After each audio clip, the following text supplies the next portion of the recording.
All right, good afternoon. Welcome to the Thurston County Board of County Commissioners meeting for Tuesday, January 23rd, 2024.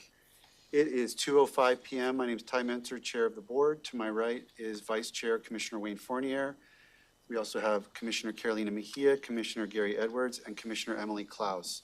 Interim County Manager Robin Campbell, and Assistant County Manager is excused today. Okay, calling this meeting to order. We're going to begin with the Pledge of Allegiance to be led by Commissioner Mejia. Thank you. If you'll please join me in the pledge.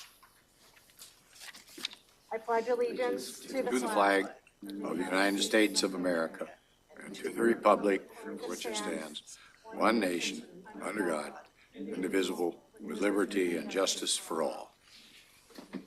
Thank you. Vice Chair, would you like to do a land acknowledgement? Yes, sir. We would also like to start today with a land acknowledgement. We would like to acknowledge and thank the indigenous Salish peoples whose elders and ancestors have lived and cared for the land and waterways of this county since time immemorial, and who still inhabit the area today.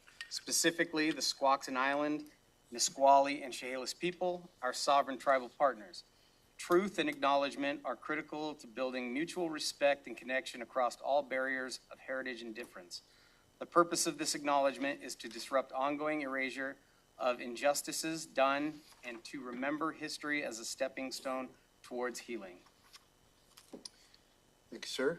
Next item is to review the proposed agenda for this afternoon's meeting, and there's been some changes since this morning. And I'll look to the interim county manager to kind of just highlight those for us before we move to approve. Thank you, Commissioner. Items that were added since your review this morning are item 3B for a 6-month pilot of recruitment incentives for lateral transfers into the sheriff's office. Item 3C, which is appointing Bill Fishburne to the Planning Commission, and item 3D, which is the appointment,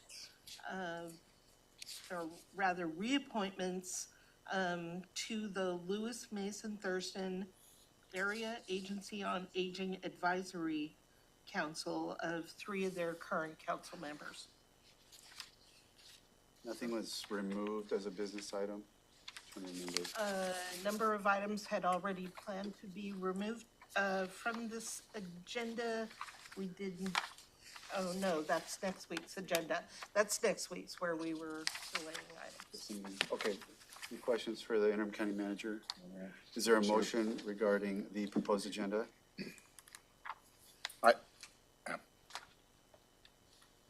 I'd make a motion that we accept our current agenda. Sorry, I missed my. Motion's been made and second to adopt the amended agenda. Any discussion? All in favor say aye. Aye. Any opposed? Motion carries. Agenda is approved. Next item is an opportunity for the public to address the board. The Board of County Commissioners welcomes comments from the public. However, there are some guidelines governing such comments to ensure they are appropriate and do not take advantage of the fact that most meetings are televised. General speaking guidelines include introducing yourself, including the area of the county in which you reside. Please address the board, not audience or staff. Silence your cell phones. Speakers are limited to a total of 4 minutes to address the board and may not donate speaking time to any other person. No comments that are lewd, offensive, inflammatory, hateful, defamatory, or discriminatory in nature. Please be respectful. No outbursts of any kind. No comments that are commercial in nature, such as promotion of a for-profit business. All materials provided to the county may be considered public records subject to release upon request pursuant to the Public Records Act, Chapter 4256 of RCW. And finally, no remarks about pending land use permits or similar matters that could come before the board on appeal. That would be specific land use permit applications. Thank you for your cooperation. And so we have several people signed up, and we will go to Zoom if there's anyone there after we do the folks who are in person. First is Ms. Terry Inea regarding, And then on deck is John Pettit. Hi, Terry and Nia.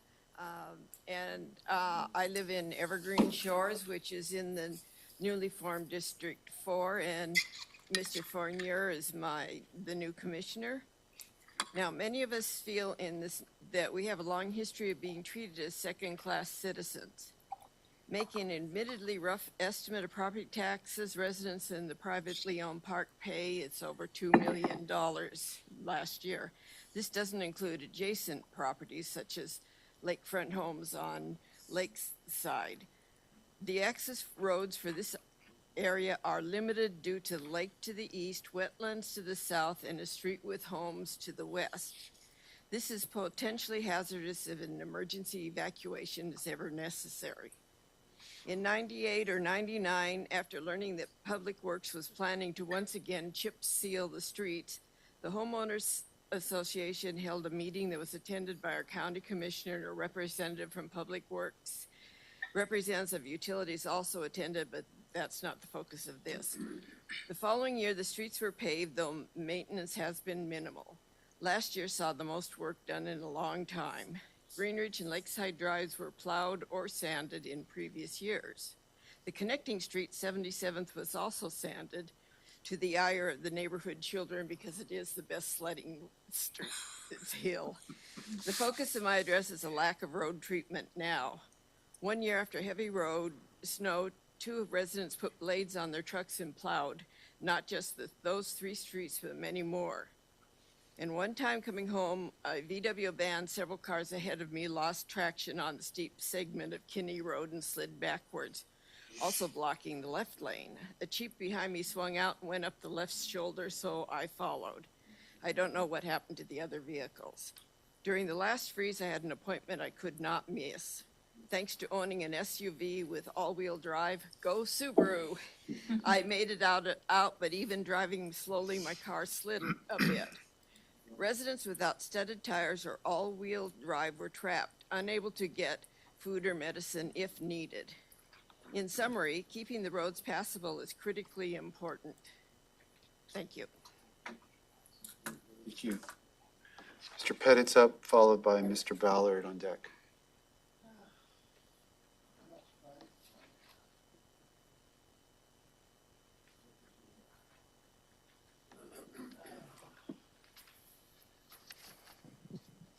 Good afternoon, Commissioners. My name is John Pettit. I live off of Rich Road, a place called the Deschutes River Ranch. As I'm sure you're all more than aware, I participate very heavily in helping assist people in accomplishing getting the opportunity to use their property. And the reason I'm here today is to emphasize you have very significant problems related to the element of the processes for project review being done through CPED. Now, I have a good communication record with the CPED director, and so he understands that everything I say is not personal, and I've said it to him, so nothing I'm saying to you would be any different. One of the elements that we continue to deal with is a question about following code and the process for a review process to occur, and then finally a rendering of a decision. Decision's either approved, conditioned, or denied. Well, today I'm talking about a couple of my clients without getting too personal, because we don't want to talk about land use too far. But one of them, and before I go there, state law requires resolve in 120 days from the time that an application's received and completed. Completed means they've accepted it in their possession, taken their fees, they've got their money, and they says, okay, we got your stuff. Okay. In one case, I have a client that she had submitted a year and 8 months ago. The other client, over 2 years. This is unacceptable in any way, shape, or form. A delay of that type of nature, is the county going to pay the difference in the interest rate that these people have to do when they want to build a home? Went from 2.5% to 7%. County going to step up for that? don't think so, not voluntarily. And so immediate processing is appropriate. Now, I understand and have different opinion with Mr. Cummins, but he says, I'm just following strictly to the code. That's how we do things. Well, the only codes he follows strictly to is the ones he wants to. Because in both cases, the tool being used against these people for being able to reasonably develop their property is issues regarding the critical area ordinance. Both of the properties are on lakefront. Both of the properties in their designation are designed that they can build within 100 feet of the water. One is being turned away at 250 feet, and the other one at over 400 feet is being turned away as far as the CPED department from approval. Anytime that a critical area ordinance is going to be considered, Title 24-05-027 requires the director to personally make a site and determine if the project would even affect a critical area if it exists. There has been no site inspections. Without that occurring first, there should be no consideration of the critical area ordinance. You don't take discretionary decisions and put them in the hands of the employees. The county has to correct this process, and you need to get it resolved quickly to the benefit of the people that you are representing, and with the benefit that when they build, you're going to have more tax revenue. But right now, CPED is more of a gauntlet to development than it is any type of process to help encourage or go forward with it. Yes, sir. Can I ask a point of clarification? Yes, So you reference clients, and what, are you an attorney, and what way, I'm a land use consultant. so, like, I would think for anybody to engage with a representative of other people, we would need to know in what way you represent that person. Okay. Hold on, please. We need some type of legal documentation. We can't, I'm just guessing, but I don't think anybody can talk to you on other people's behalf as a representative unless the county has clear and concise, like, authority to be able to engage with you as a representative of others. So Mr. if you, Forner, you're correct, and they have documentation that provides that I can talk on their behalf. could you please provide that? You get that from your CPED department. You're challenging me. No, I'm not. Yes, I'm asking that you provide clarification so that we can engage I have- properly. well, And I've told you, I've contacted them. I provided CPED documentation that I'm a consultant for them. Okay. I represent them. I've been in meetings with Josh, with Brett Burris, in a private room with these people. The only person questioning this process and how badly it's functioning right now is you. No, I don't know who these You don't people need are or that you can actually speak on their behalf. So if you've provided that information to Mr. Cummings, then that's Yeah, perfect. Mr. Cummings has that information. Thank you. And quite honestly, if you wish to be challenging to people making public comment, then perhaps you shouldn't be here unless you're going to extend my time for being able to provide you full detail right now. I just asked for a It's point of inappropriate for clarification. you to question my public comment and my remarks without having done any investigation. Highly unprofessional. I've looked into it, but thank you.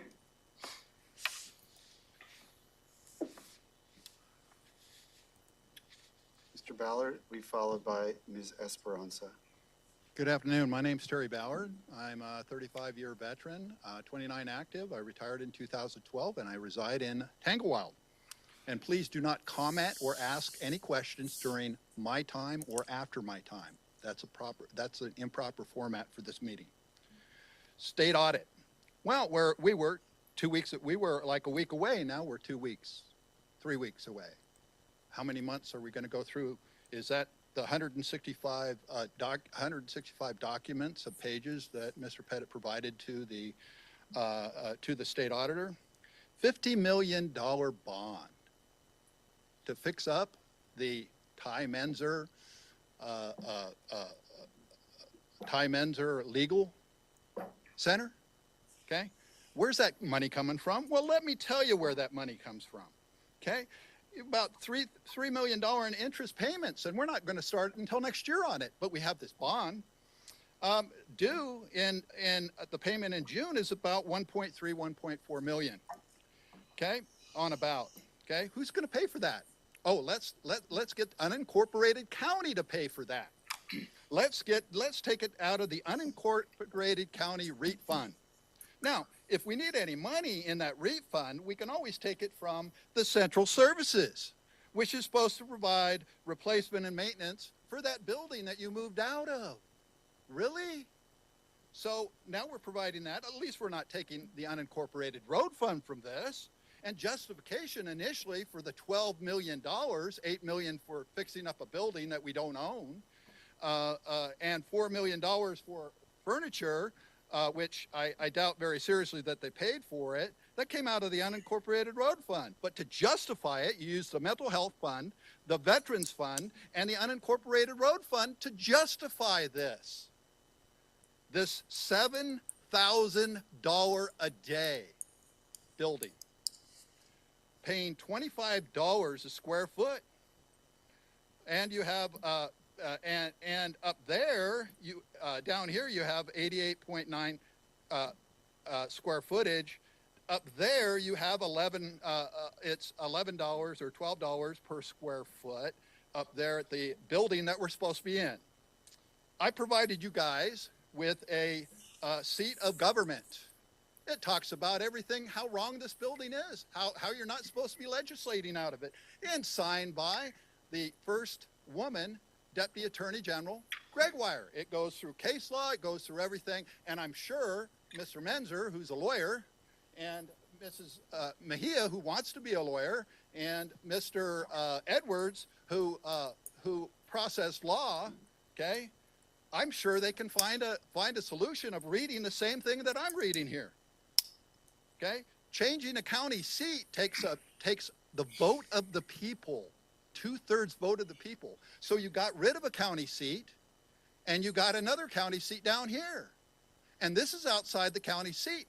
Doesn't matter. 1861 is when this county seat was established. You can annex to the moon for annex the moon for Olympia. That doesn't change the county seat. So let me ask you this. So if you're not legislating from the county seat, and you legislate for everything that you can imagine for funding, and I noticed you didn't have any today. You didn't have any voucher listing. I hope you're not illegally doing the voucher listing. Shouldn't that be null and void? Well, I guess I'm going to have to talk to the Attorney General, who's running for governor. Thank you. Ellen Esperanza is next. Pull that down. Yeah, perfect. Thank you. Hello, my name is Ellen Esperanza, and I am a lifelong resident of Thurston County and a student of Mrs. Ruder's Classical Conversations 8th grade class. I'll be reciting an excerpt from Amanda Gorman's inaugural poem, The Hill We Climb. We will not march back to what was, but look to what shall be. A country that is bruised but whole, benevolent but bold, fierce and free. We will not be turned around or interrupted by intimidation, for we know that our inaction and inertia will become the inheritance of the next generation. Our blunders become their burdens. But one thing is certain. If we merge mercy with might and might with right, then love becomes our legacy and change our children's birthright. So let us leave behind a country better than the one we were left with. Every breath from my bronze-pounded chest, we will raise this wounded world into a wondrous one. We will rise from the gold-limbed hills of the west. We will rise from the windswept northeast, where our forefathers first realized revolution. We will rise from the lake-rimmed cities of the Midwestern states. We will rise from the sun-baked south. We will rebuild, reconcile, recover in every known nook of our nation and every corner called our country. Our people, beautiful and diverse, will emerge. battered and beautiful. When day comes, we step out of the shade, aflame and unafraid. The new dawn blooms as we free it, for there is always light, if only we are brave enough to see it, if only we are brave enough to be it. Thank you for your service to our community.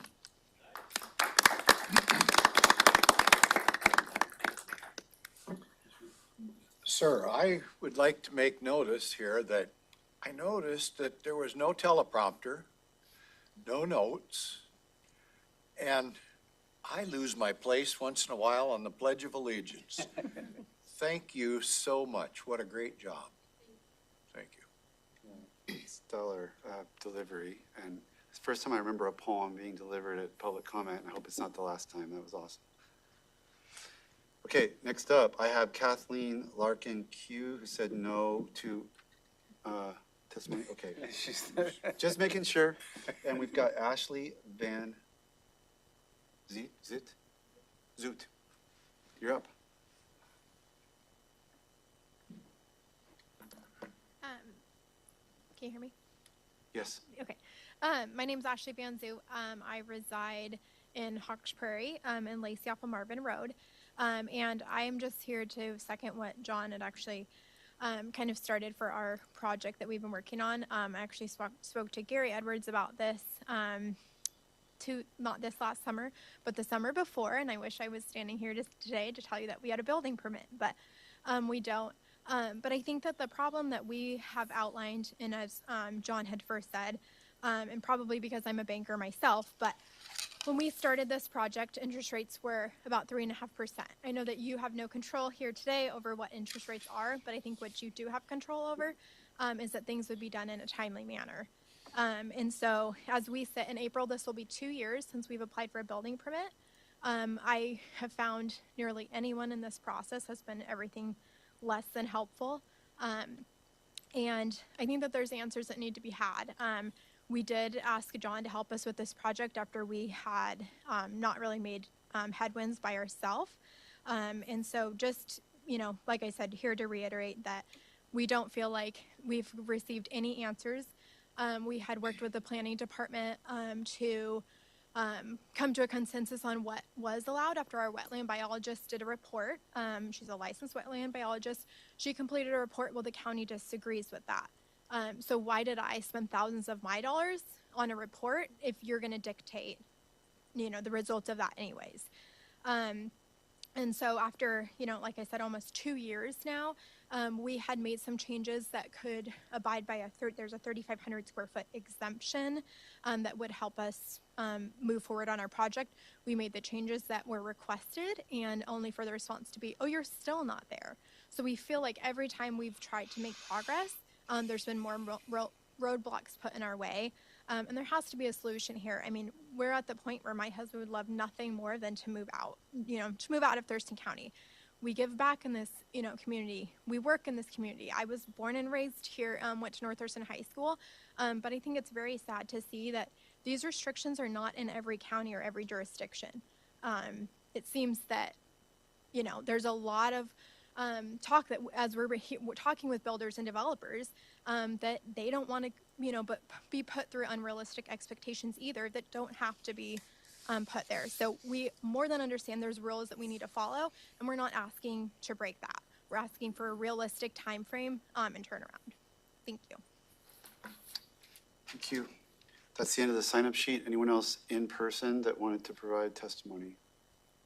Mr. Trowbridge, step on up.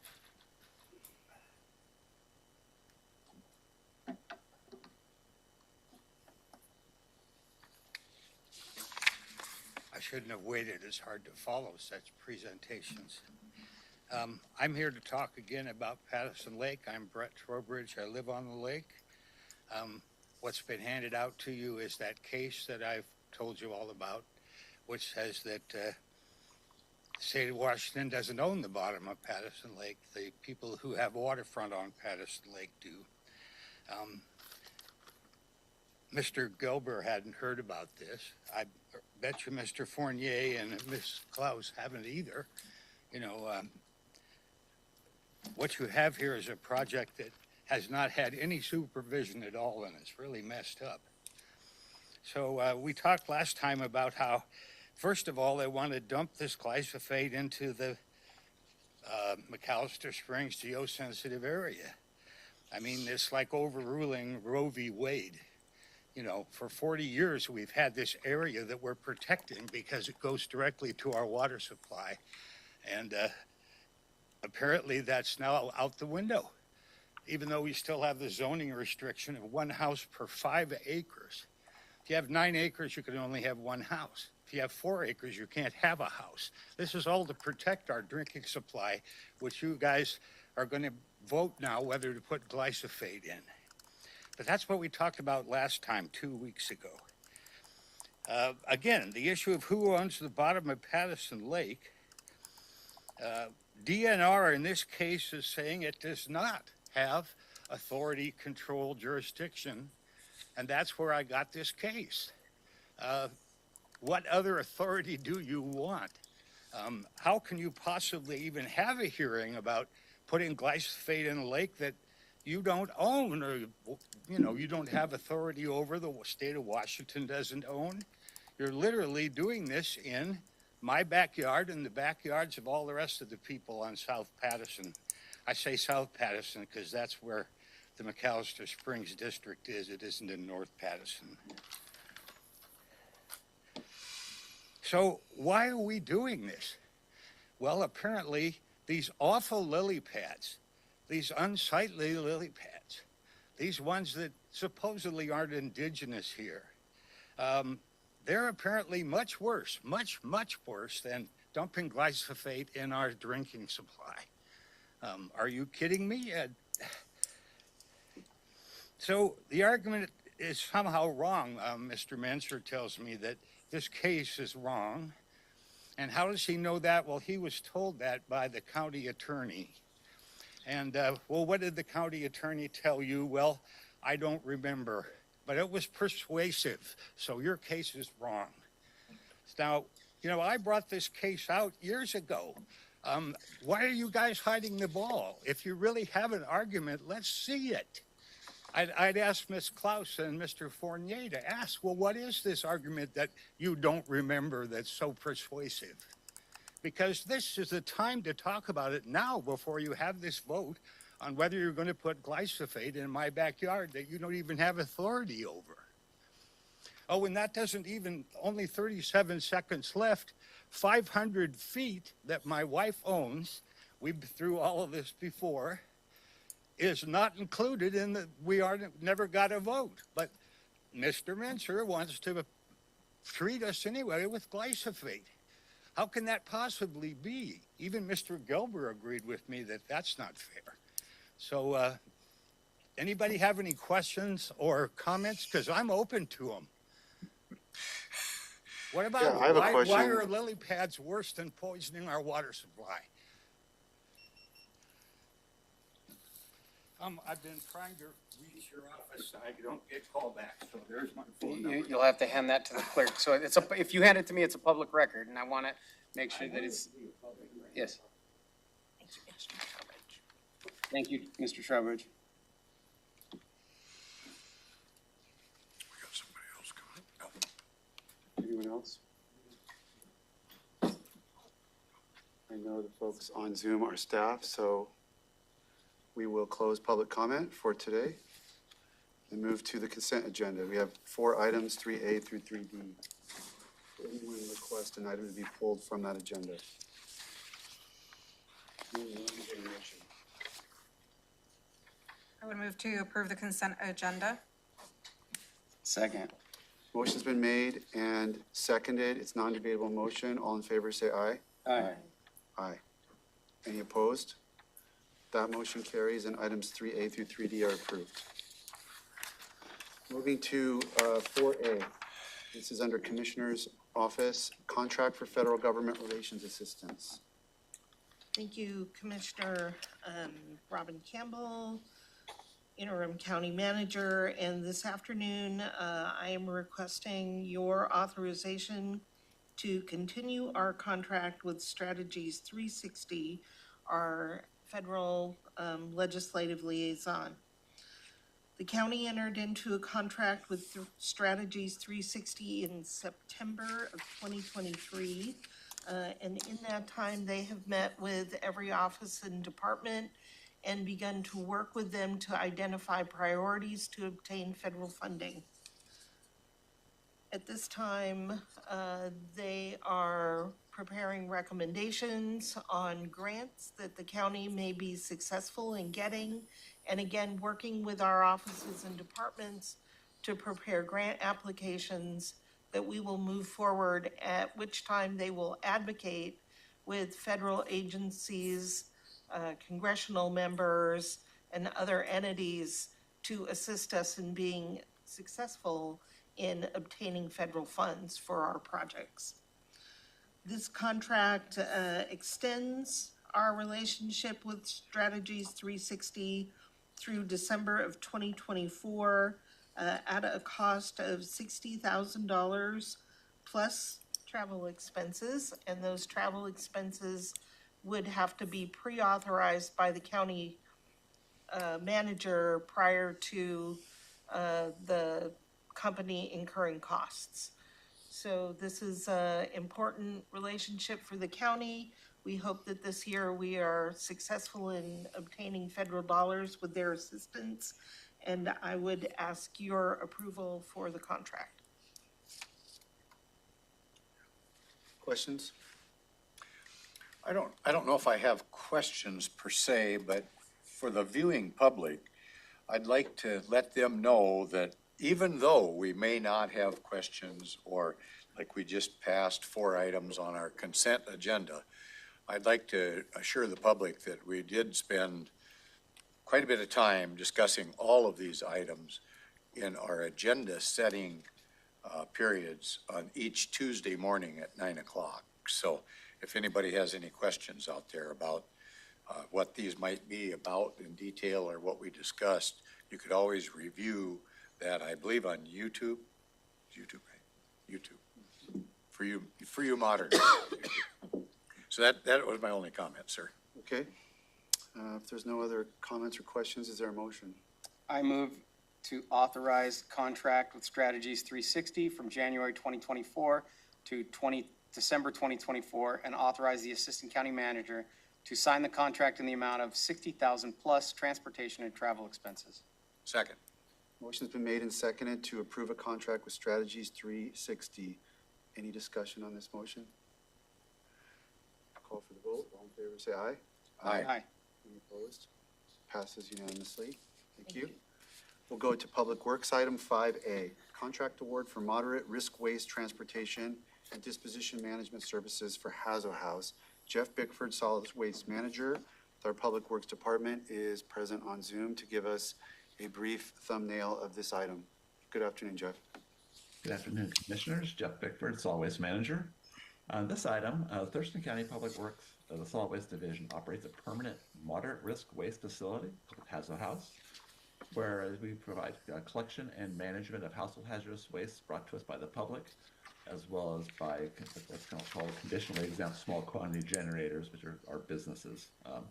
The 2 waste streams are co-managed as moderate risk waste in accordance with WAC 173-303 and Washington State Department of Ecology's policy. Hazo House is the only facility of its kind in Thurston County and provides residents and small businesses a safe and reliable disposal option for this type of waste. Annually, approximately 25,000 customers use the facility, dropping off upwards of 100 tons of waste per year. The facility is staffed and operated by Thurston County employees and regulated under a solid waste handling permit by the Thurston County Public Health and Social Services Department. The county requires transportation and disposition management services for moderate risk waste on a recurring basis for continued operations. On November 22nd of 2023, a total of 2 proposals were received for moderate risk waste transportation and disposition. These proposals were received in response to the RFP advertised in the Olympian and posted on Thurston County's RFP opportunities site. The Public Works evaluated and scored the proposals based on the contractor's qualifications, experience, past performance and references, key personnel, technical approach, sustainability, waste treatment offerings, and of course, reasonable rates. The highest ranking proposal was received from Clean Harbors Environmental Services, Inc. of Norwell, Massachusetts. So a single award to Clean Harbors Environmental Services, Inc. Would allow continuity of the needed services in support of the moderate risk waste program at Hazo House at reduced rates from the current year rates, resulting in projected savings to the county. The initial term will be for 1 year with 4 one-year renewal options with the maximum for 5 years. The maximum amount over that 5 years for this contract would be $1.5 million. Funds to be obligated for this are paid through revenues from solid waste facility tipping fees, as well as grant funding from the Department of Ecology. And I'm willing to answer any questions you might have. Questions for Jeff? No questions, sir. Okay, I don't have any. I'm ready for motion. Mr. Chair, I move to award the contract for moderate risk waste transportation and disposition management of the county's moderate risk waste collected at Hazo House to Clean Harbors Environmental Services, Inc. of Norwell, Massachusetts, for a total of $1,500,000, and to authorize the Director of Public Works to execute the contract and amendments for up to a 10% additional contingency, approve option extensions, and approve subsequent work orders. Is there a second? Second. Motion's been made and seconded to approve a contract for moderate risk waste transportation and disposition. Any discussion on the motion? No, sir. Call for the vote. All in favor, say aye. Aye. Any opposed? Motion carries unanimously. And that's 5A. Thank you, Jeff. Thank you. 5B is also a public works item, contract award for the Yelm Rainier Tenino Trail Restroom Replacement Project, CP 51094. Brian Meyer, Engineering Project Manager from Public Works, to brief the board. Good afternoon. Good afternoon, Commissioners. I'm Brian Meyer, Engineering Project Manager with Thurston County Public Works. On November 29th, a total of 9 bids were received to construct the Yelm Rainier Tenino Trail Restroom Replacement Project. These bids were received in response to the work being advertised in the Olympian, the Seattle Daily Journal, and the Builders Exchange of Washington website. The low responsive bid was received from Apex Mechanical of Battleground, Washington, with a bid amount of $526,629.30. The project will construct a 4-stall commercial-grade vandal-resistant restroom. The existing 3-stall restroom is outdated and does not meet current American with Disability Act standards and is susceptible to vandalism. This new restroom will reduce maintenance needs, address additional capacity with additional stalls, and meet the current ADA compliance standards. The total estimated construction costs, including construction award and construction management, is $740,000 and will be funded with parks impact fees and real estate excise tax funds. Public Works is requesting the Board of County Commissioners to authorize the Director of Public Works to execute the contract for the construction of the Yelm Rainier Tenino Trail Restroom Replacement Project to Apex Mechanical, and any change orders for this project due to unforeseen conditions only up to 10% of the contract amount. Thank you. If you have any questions, I'd be happy to answer them now. Questions for Brian? No questions. He's answered them over the last couple of weeks. Thank you, Brian.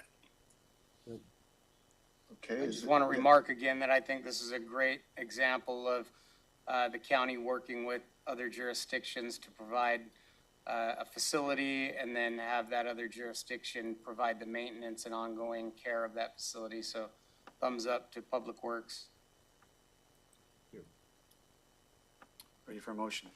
I move to award the contract for the Tenino Rainier Yelm Trail Restroom Replacement Project, CP number 51094, to Apex Mechanical LLC of Battleground, Washington, in the amount of $526,629.30, and to authorize the Director of Public Works to execute the contract and any change orders for this project due to unforeseen conditions only, not for changes in scope, for up to 10% of the contract, $52,662.93, or an aggregate of $579,292.23.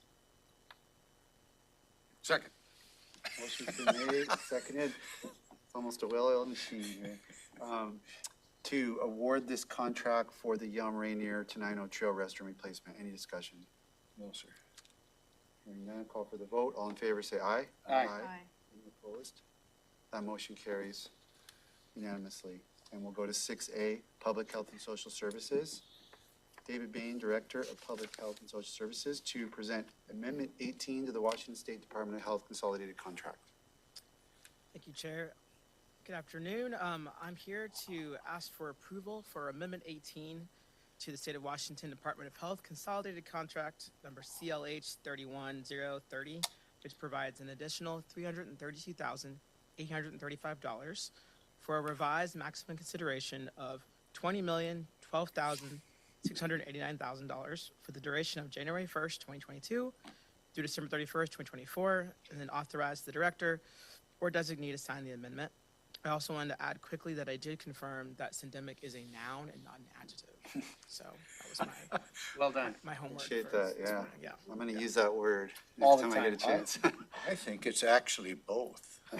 If you look at it, it really is. When you have the IC there, it suggests It's true. adjective. Yeah, exactly.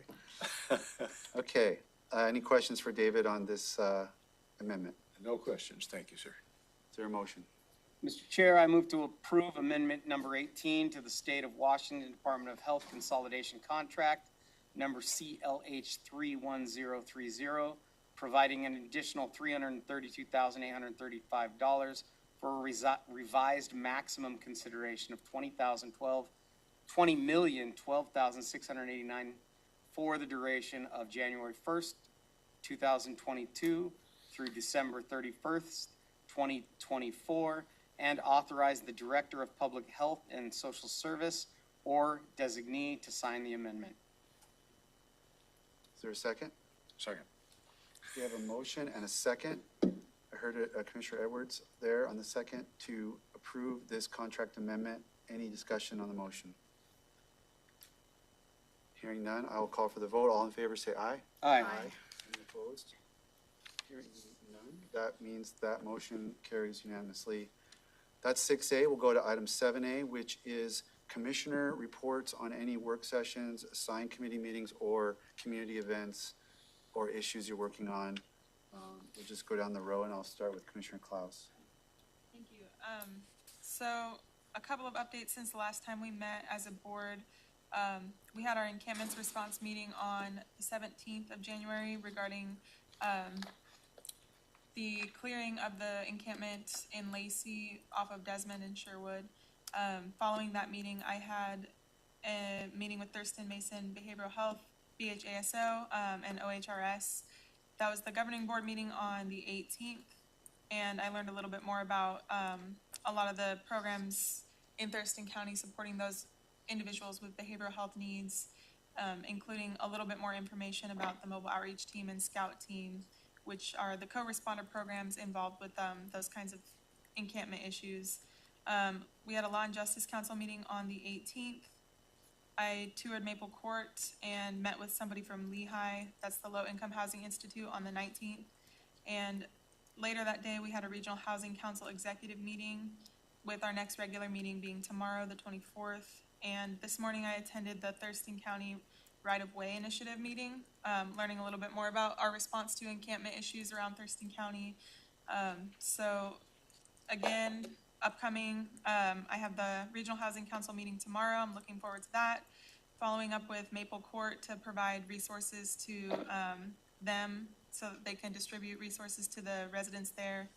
And I'll be continuing my ongoing efforts to support the dissemination of accurate information to the residents of the encampment that's scheduled to be cleared in the next week or so. That's all I have. Thank you, Commissioner Edwards. Several committee meetings, but nothing of real consequence that's worth opining on. I do think, though, that my time that was the most importantly spent was constituent issues.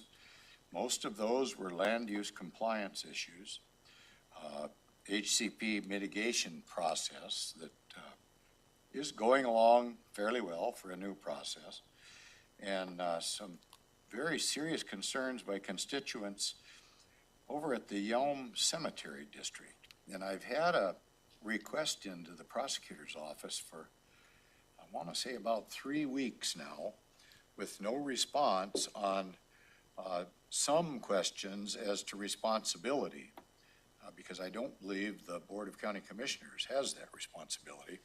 And I have yet to get a response back. I wouldn't say that, but there's been several attempts made. So I'm going to bring that out. And other than that, I think I'm just going to let it go. I've caused enough aggravation today. Can I ask a follow-up to that? Yes, ma'am. That Yelm Cemetery issue, is that something we could have maybe a 30-minute work session and have the attorney come in and provide that clarification to the board if it's a board request? Would that help kind of get the information you need? I don't know that I want to burden the rest of the board with something that in the end we have no responsibility over. That's the only concern, that I don't move it any faster, because I can't find in the RCWs that talks about, it's an individual taxing district and has its own elected members. And so when there's a vacancy, for an example, I don't know if they can't reach an appointment. Does it move to the governor? Well, I don't know if it moved to the governor, because like ours does, but maybe it goes to the Board of County Commissioners. I'm just trying to get some answers for some pretty simple questions. That's where you need guidance from the. Yeah. So, but we'll see where that goes, and then I'd be very interested in bringing it forward, so we all could be aware of it. Can we maybe have Robin reach out to the prosecutor as well on behalf of the board, and kind of get that clarification for Commissioner Edwards? I can certainly do that. Thank you. And I might point out that that resignation has been sent to Ruth, I believe. Thank you. We will follow up with her again. Okay, so that's on the Board of Equalization. So I was deficient or tardy in my turning that in, so I've rectified that, ma'am. Thank you very much. Okay. On the Yelm Cemetery District, can you, Commissioner Edwards, who in the prosecutor's office have you reached out to? As far as I know, Elizabeth. Yes, Elizabeth. Okay, thank you. I mean, unless we've got a new assigned legal counsel. I don't know about. Not officially. Okay. Commissioner Fournier. Attended the study meeting along with a few other commissioners. It was held at the Nisqually, the newly opened Nisqually Elder Center. It was a great meeting, very widely attended. Attended the Chamber of Commerce meeting and just kind of gave an update to them on some of the various issues that we're working on here at the county that will affect South Thurston County. Attended the WASAC Legislative Steering Committee for a full day. I think we spent several hours debating the use of gas-powered lawn equipment and the legality of it, and if WASAC would take a position on whether they I guess there's a state bill to ban gas-powered lawn equipment, and there was a lot of debate on that, and nothing was decided. And then Lodging Tax Advisory Committee, we held our first meeting on Monday. It's going well. We all know that there's $320,000 in asks and $150,000 in funds available. Something that I want to bring to the board at an upcoming meeting is the Experience Olympia and Beyond. We have an MOU with them that states they shall provide marketing and support for the Bountiful Byway and the Agritourism Overlay Committee. So we have an MOU saying that they will do this work. There's no money attached to that MOU. And I guess they've kind of come to us in the past and said, hey, could we get some funding for this? And, we pointed out that we do provide funding for the EOB, but then we also tell them, but that's not what it's for. You get money for doing other things, but you've got this contract you need to follow, and you need to provide this. They have clearly stated that they do need funding to support that contract. They put in a request for $25,000 with the Lodging Tax Advisory Committee.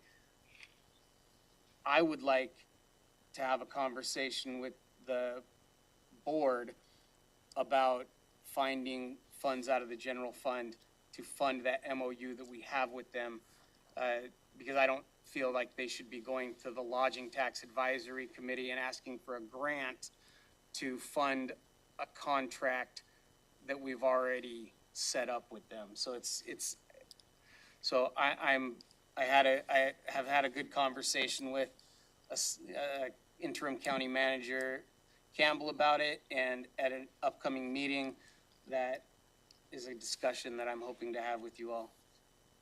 So put that in your brains. All right. Commissioner Mejia?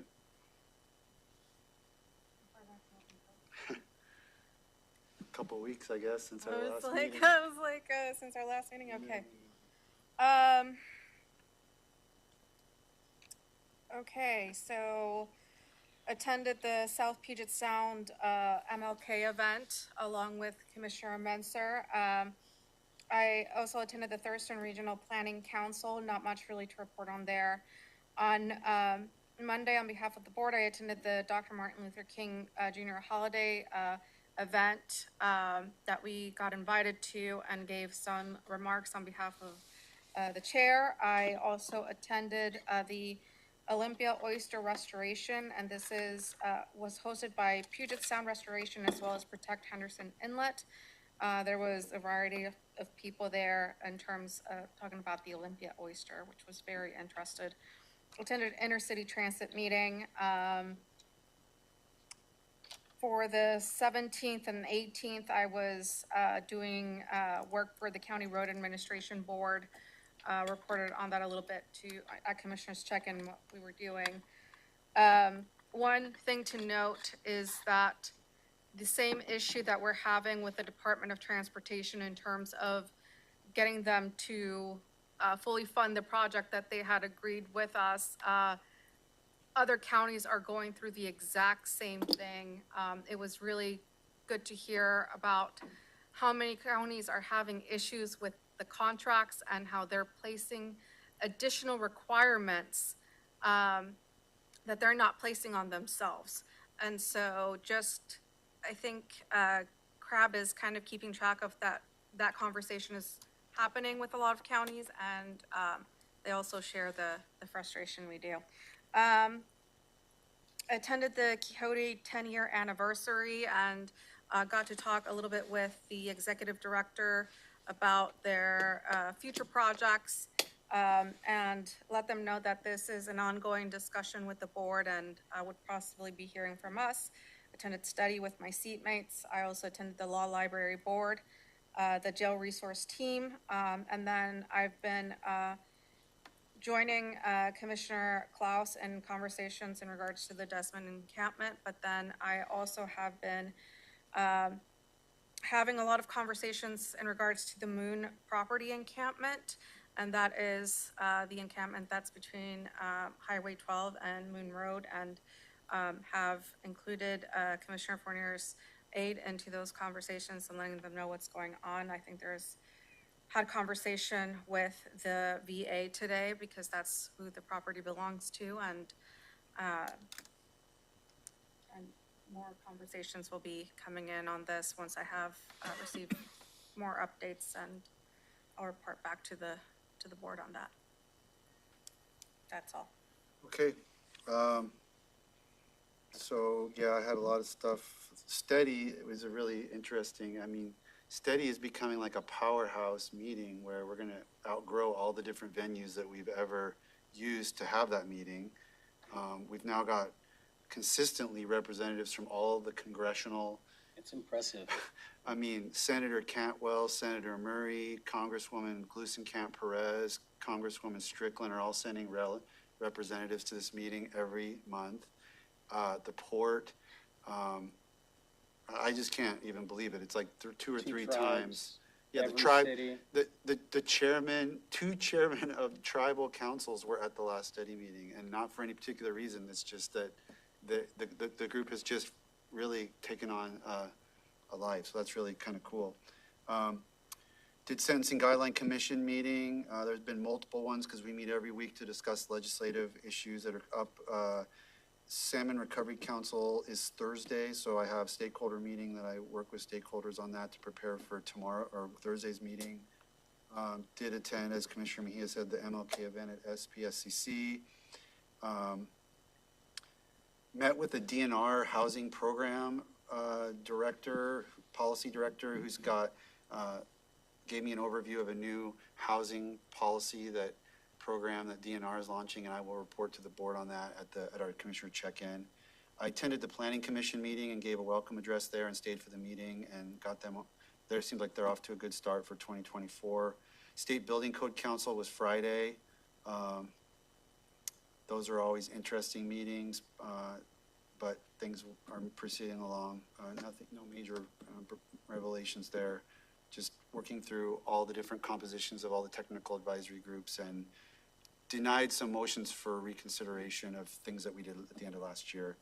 I gave testimony to the legislature on behalf of the board on two separate items. One is the 5077 regarding property tax, and the other is the Board of Health composition. I'm hearing that one is going very well. We heard this morning that is got a companion in the Senate, I guess, and a hearing on that coming up. It was well received in the House committee that I testified to, and I was the only one to give testimony on it. Let's see, constituent issues included land use docket items that are coming up and